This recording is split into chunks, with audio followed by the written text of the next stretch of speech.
youtube.com/MayhewMayhem. That's youtube.com/MayhewMayhem.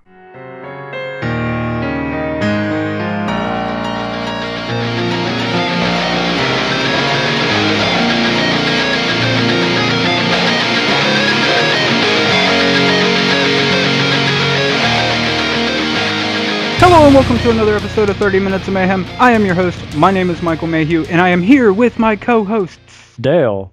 And also joining us is the man who generates an earthquake every time he walks. Sup everybody, it's me, Greg. If you're like me, you enjoy listening to things on the go. So remember, Minutes of Mayhem is available on iTunes for download for your iPhone or iPad or iPod or whatever. All you have to do is just search MayhewMayhem. That's MayhewMayhem. And if you're feeling generous, which I know there are still generous people out there because the whole world is filled with them, you can also donate to 30 Minutes of Mayhem via PayPal to help us become a better show. Just use the email address option. It is 30minutesofmayhem@gmail.com. All right, everybody. You need to go check out Poking the Fungus Photography on the Instagram. They done Mike and I's picture. She takes pictures of all walks of life, big and small, me being the bigger. It's really cool. She's really fun to hang out with. Have a good time when you get your pictures taken. Remember to check her out. It's Poking the Fungus Photography on Instagram. for a second week in a row, we have Raven. Hello. This episode is going to be a little special because it's the 21st episode. Why not have a theme to it? The theme of tonight's episode is sex, drugs, and rock and roll. We're going to talk about sex. We're going to talk about drugs, and we're going to talk about rock and roll. Penis. And Dale's going to talk about penis. Penis takes us right into our first topic. Dale, is sex addiction legitimate?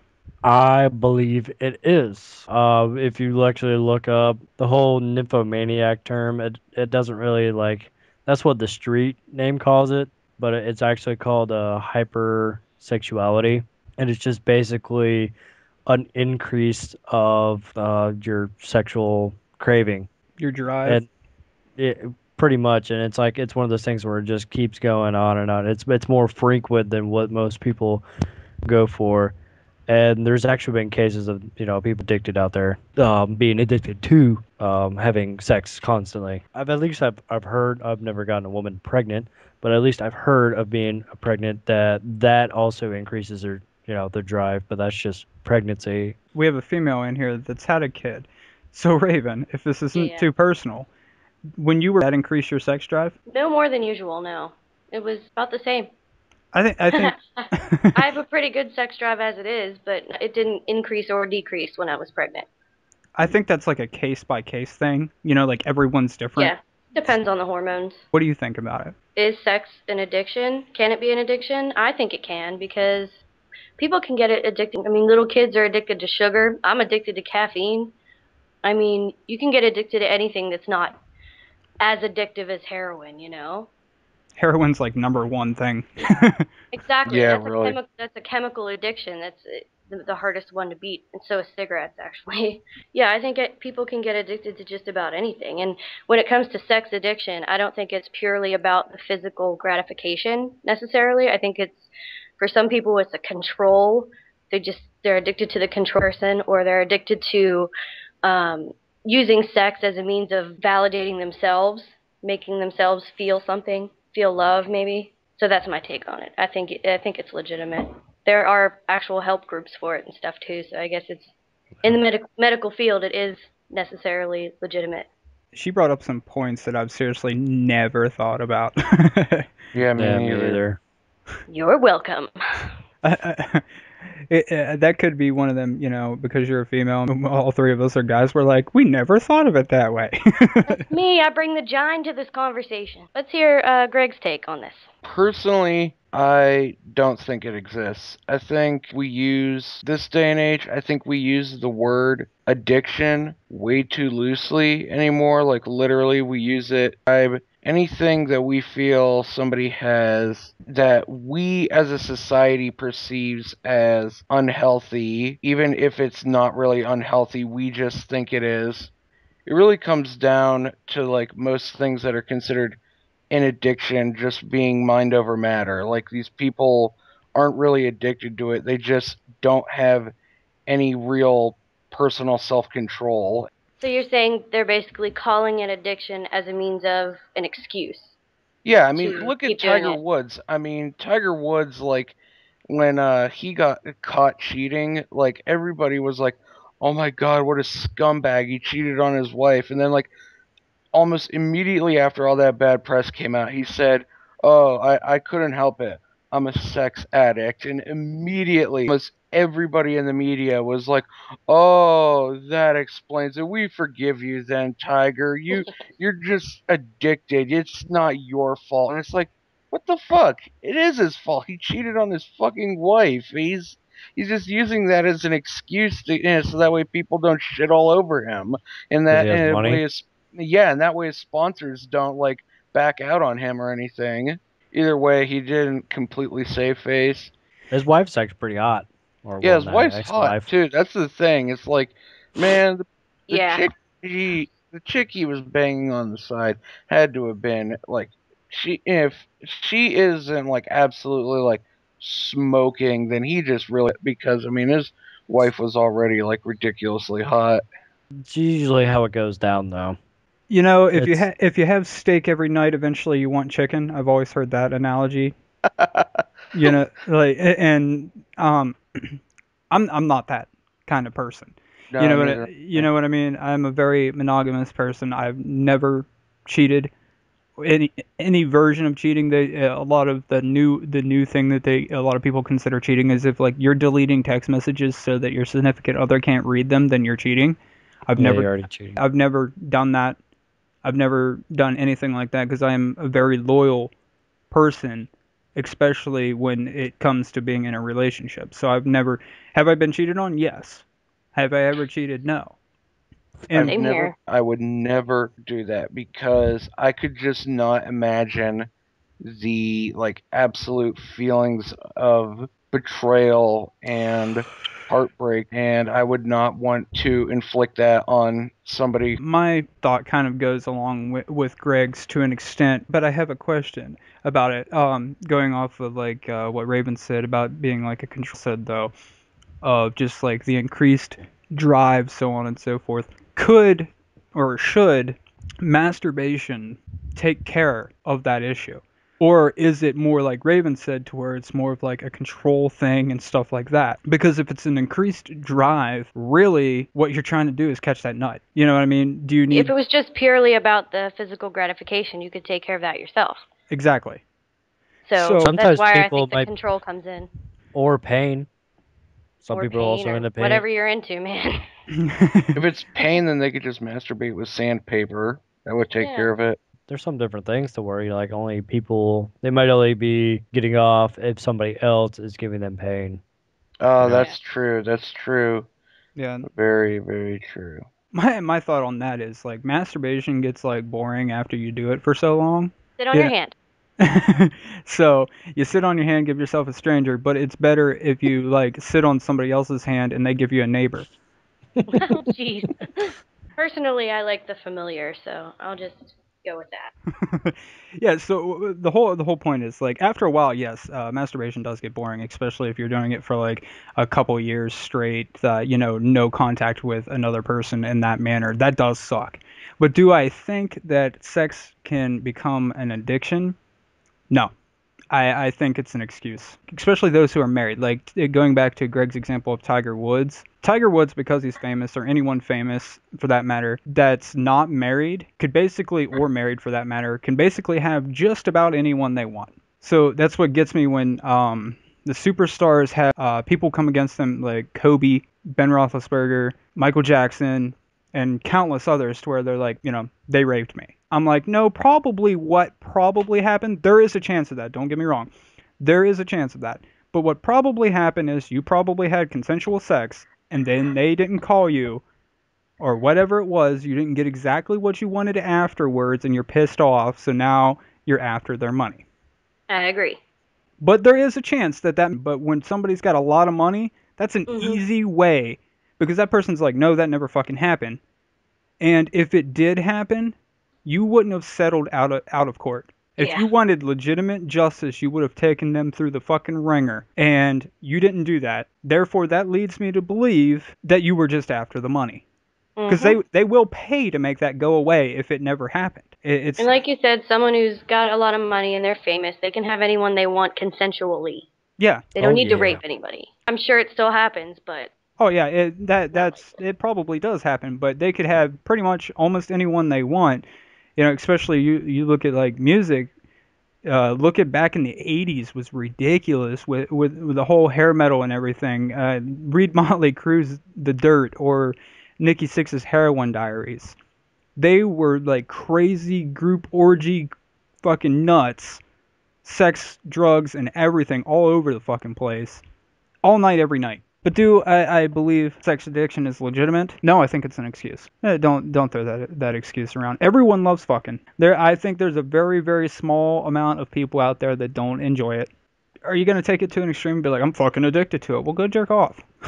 You know, like, go flick there's no pill for that. Yeah, go flick your bean. Whatever it is, like, it's ridiculous. I think the whole concept of sex addiction is ridiculous.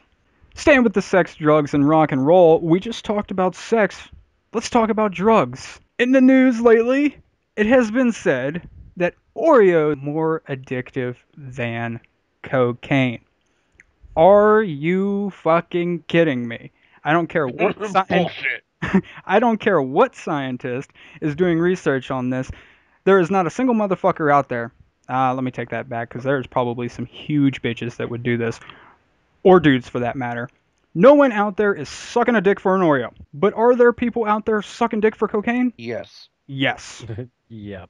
There's a lot of people sucking dick for cocaine. But no one that I know of, or that I think anyone ever knows of, for an Oreo. Dale, would you suck a dick for an Oreo? I would not. That is not a fair question, because you would suck a dick anyways. Greg, would you suck a dick for Ridiculous. No, I mean, I love Oreos, but I don't love them enough to, like, put another dude's wiener in my mouth. Raven, would you suck a dick for an Oreo? Only if it was deep fried and coated with gold. Because she wants I'm kidding, because I would not. She wants the shit gold flakes. I would also not suck a dick for an Oreo. You guys think on this shit?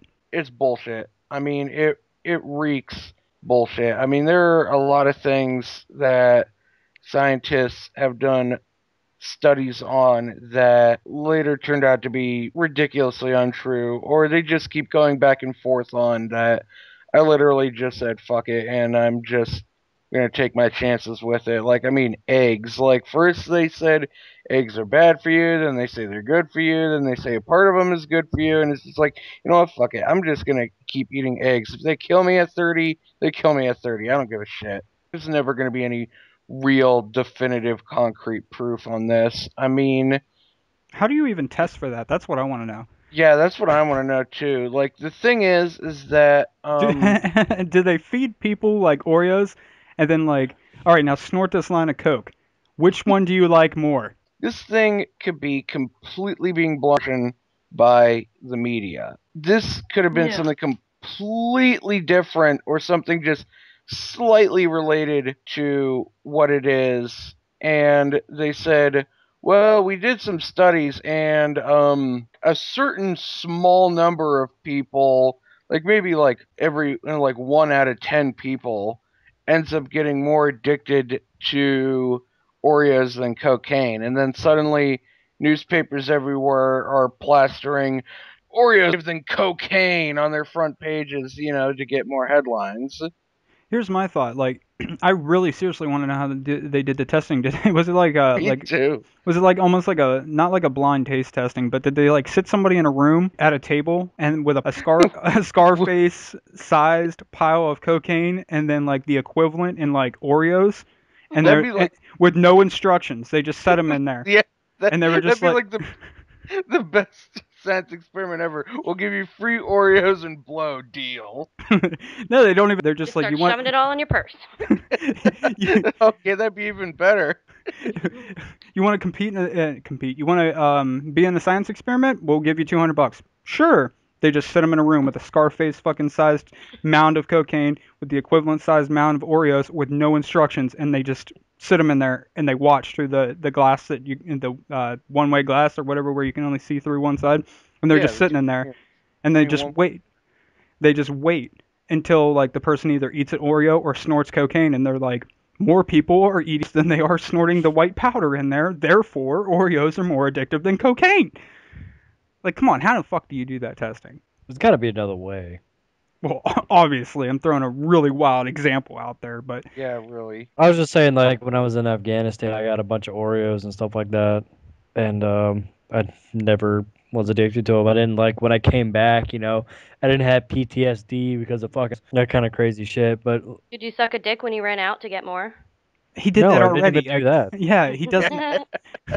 He doesn't need to suck a dick for an Oreo. He'll suck a dick to suck a dick. He enjoys it. That's a whole different thing. Right. It happens. But anyways, I'm like really hungry right now. But if So- somebody comes up, if some dude comes in naked, puts an Oreo right on his crotch and says, "There you go," I'm not gonna. No. If anything, I'll grab my gun and shoot him. For one to be in the room. Hey, you And then had, take the Oreo. Yeah. hang on. You had an old roommate of yours sleepwalk ass naked into your room. Okay, so Yeah. That was you didn't true. shoot him. No, definitely didn't shoot him. That's because he wasn't trying to make him suck his dick. No, He did. He did go in my room and then go in my closet and then walked out and left all the lights on. I'm like, really? And I he come to came find in out, and turned the I was- fucking lights on. Why doesn't that shit ever happen to me? Ass naked comes in his room, turns all the lights on, looks in his closet, fucking leaves. I wonder what kind of dream he was having. That's what I want to know. My thing was, He was looking for the Oreos. right. it Maybe was he funny because like carrying- right next to my bed is a chair, like a recliner, like an old recliner. The angle that the angle that I have to my door is blocked by that recliner, so I can see like the top half. I hear all the time about sleepwalkers pissing in random locations, so you're very lucky he did not piss in your closet. Raven, what do you think about Oreos being more addictive than Coke? I think it's bullshit. I think it comes down to self-discipline, self-control. But my question is, why is the media all over this? Like, what is their end game? What are they trying to do? Are they trying to scare people out of buying Oreos, or Probably. are they It's trying to that get whole- more people to buy them with the excuse, "Oh, I'm addicted"? I would have to probably say they're trying to scare people out of buying them because they have that whole thing where they're trying to fight obesity and that. All the news coverage I've seen of it, they like laughed about it, so it was kind of like, huh, that's funny. A food that everyone likes is more addictive than a hardcore drug. If they came out and said like Oreos are more addictive than heroin, I would have been like bullshit. I wouldn't have even laughed. I would have been like, who the fuck's stupid enough to even concept that? Because in my I opinion, smoke Oreos every day. in my opinion, heroin is the only addictive drug. What Because about nicotine? okay, nicotine and caffeine. I'm talking just hard. So take nicotine and like caffeine out of the picture. Heroin is the only one that I believe is addictive because people that shoot heroin normally first try, first attempt, first time you stick the needle in you, you have two choices: die or be addicted. There's no like other outcome. No one's like, I tried heroin once and I didn't. I wasn't really feeling it. Everyone's like, PCP is a really hardcore drug. That one I believe you could get like straight up addicted to. street name Mighty Putty. Heroin and PCP combined putty. So keeping the sex, drugs, and rock and roll theme going, we've talked about sex. We've talked about sucking dick for Oreos. Now let's move on to the rock and roll. So my question is, who do you believe is the most underrated artist out right now? Who should be more popular or get more recognition than what they do? Honestly, there are a lot that I think. And right now, there's like two who I think deserve more recognition. The one band's name is Let Live. They were on the Warped Tour last year, and they've put out about 4 albums of material, and they have one of the most amazing stage presences that I've ever seen in a band ever. They legit remind me of fucking Black Flag from back in the day with Henry Rollins and that just this group on stage with this immense amount of anger and angst and fury and just raw energy and power just exploding out in their music, and I feel that they aren't really represented enough, and that kind of sucks because especially these days,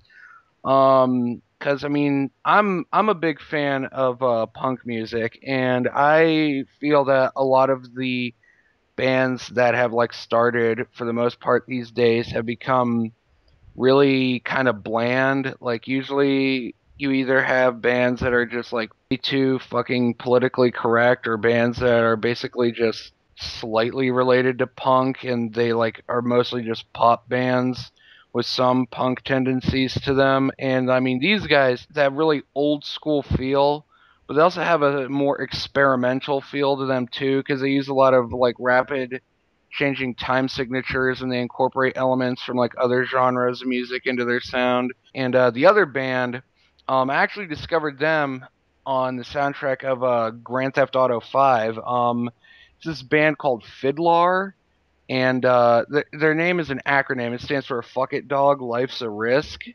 And they're pretty awesome. They have like this really raw, low fidelity sound to their music, and they're basically like a combination of garage punk and like punk. So they're like really raw, really thrashy. They have like a lot of songs about like just doing drugs, pissing people off, skateboarding, and just like generally not giving a fuck in that. And I mean, they're like one of those bands that like it makes me like they sound like an old like early 80s SoCal punk band, and they're just a lot of fun to listen to. They've been getting some more recognition, but I think they still deserve a lot more than they're getting right now. So I mean, those would be definitely the two that I think deserve the most recognition. Gay! No, I'm just kidding. Not personally a fan of punk music. Well, mine's not really going to be much better, only because of the fact that I'm actually going to go in the opposite way. I am actually going to say a country artist. Well, his name is Easton Corbin. I don't know if any of you have heard of him or not. Basically, he's a Florida boy, and he's He put already out 2 sucks. albums so far. Shut up. So he's put out 2 albums already, but he's not like the country that everybody hears nowadays. The whole sad, mopey, she left me, that kind of bullshit. Hey, now Pretty listen, much listen. like every single Early, early, Taylor Swift early song. country was all nothing but that, but early country was a lot better than what's It was going on right now. genuine. Yeah, it Like was. when they said that they were sad that their girl left them, they genuinely meant it. They genuinely meant that. Nowadays, it's more like they're just doing it for the money. Well, somebody else Yeah. is writing the song for them. Yeah. It's all manufactured. Yes. It's like, Yes. If you want to go country music, Hank Williams III right now oh yeah, needs to be bigger than what he is. He is the best country artist out there right now. I don't give a fuck what anybody says, they're wrong. It's that simple. he really that? is. I mean, goddamn, Hank Williams III. I mean, because he Oh. like he took like what his grandfather did, like that awesome like old school genuine country music, and then he took that and then decided he was going to add like a bit of hard rock, a bit of hardcore punk, a bit of heavy metal, and then just like mix it all together, and then just like give it like a big ass like a splash of like Jack Daniels and Coke, and just like by Coke I mean cocaine, and just like complete kick ass with it. I mean, Why because not Oreos? Oreos are more addictive than cocaine. okay, Oreos. Yeah, I mean, because like the first time I heard of Hank Williams III, and I was like, I read it, and it was like he was the first country music artist to get a parental advisory sticker on his album, and I'm like, holy shit, no way. So I looked up his music and I listened to him, and I'm like, oh my god, this guy is goddamn amazing. I love his shit. Lovesick, Broken, Drifting. That album is like one of my favorites ever made. Period. Yeah, Straight to Hell was really good, but I mean, anyways, Yeah. I'm sorry, Dale, I cut you off. Go ahead with Yes. what you were saying. No, that was fine. I haven't heard that album. I have Straight to Hell. Broke, Sick, and Drifting has Trashville on it, and I know you've heard Trashville, so. Well, this one's a little hard for me to answer because I was raised on the classics. The Led Zeppelin, Pink Floyd, Jimi Hendrix, Janis Joplin, and those artists are by now rated, and that's kind of still what I listen to. I'm a nerd. Because I'm a nerd, not always, but most of the time, I'd rather watch a historical documentary than listen to music. But anyway, there is a band that I've been recently getting into, and I never hear anyone talking about them. So I don't know if I'm just gonna make an ass of myself and say who it is. I don't even know how new they are or whatever. But has anyone heard of Hailstorm? Yeah. Yes. Yeah. Oh, good. I really like her. I really like the band. But I never hear anyone talking about them. Are they Very old? Like, did they popular. They've been out for quite a few years now. really? Um, Yeah. See, I'm a nerd. not a fan, not a fan. I do like her voice though. You are the only person I know that enjoys their music. Yeah, My mom does I'm not too, a so that's too. I'm not a particularly huge fan either. I don't hate them, but I mean they're just one of those groups where it's just like, I'm not into them. It's like is like Avenged Sevenfold. It's like everybody talks about them and how much they love them. And it's like, yeah, I don't hate them, but I mean I'm not a particularly big fan of them either. My thing about them is there's nothing there that impresses me. I have trouble getting into new music if something doesn't impress me. Like with the biggest genre I listen to right now, the problem going on with it's exactly what happened in the 80s with hair metal. Motley Crue, best hair metal band all time, period. Anyone else says any different, they're wrong. So what happened? Motley Crue, White Snake. exactly. Motley Crue got so big and they were making so much money that other record labels were like, "Holy shit, let's sign a fucking hair metal band that sounds like a generic version of them so we can make money." Yep. The birth of White Snake, the birth of Poison, like the birth of Wow. Firehouse, See, all that was White pussy Lion. music when I was a kid. that happened because the record labels wanted to make money, and that's what's happening right now with the main genre I listen to, and sound the fucking same because they're all just carbon copies of a different band, and nothing stands Yeah, out. And I've noticed that. I have to something has to impress me in order for me to get into a band nowadays. Very hard for me to get into any newer bands because I'm not impressed by anything that the band does. Hailstorm, even though they're not that old, has nothing there that impresses me. That's my issue with them. I take that back. I know a couple people that do listen to them. I got three, and I'm just going to talk about all of them very briefly. Between the Buried and Me is one of my Yes. favorite bands, and they are not nearly as big as what they should be. No one does really what they do as successfully as what they do. Like, I mean, honestly, like if you're going to listen to them, Raven, first album you should listen to, Colors. Colors. Yes, it is.